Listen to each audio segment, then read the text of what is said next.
আমরা আমিরে জামাত বলেছে আমরা নারীদের কর্মসংস্থান তৈরি করব। আমরা এখানে যুবকদের কর্মসংস্থানের কথা বলেছি।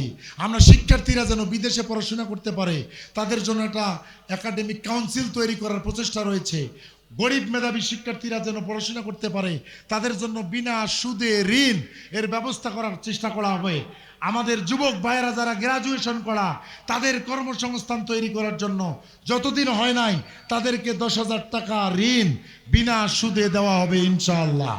প্রিয় ভাইয়েরা, আমার কৃষক ভাইয়েরা সার নিয়ে টালবাও না।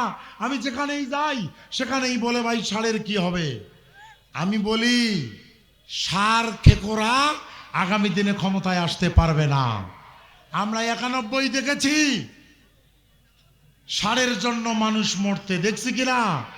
সারের জন্য কৃষককে গুলি করে মারা হয়েছে, এখনো ক্ষমতায় আসে নাই।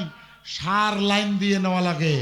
কৃষকের সার, বীজ, কৃষি উপকরণ আমরা সঠিক সময় দেব ইনশাআল্লাহ।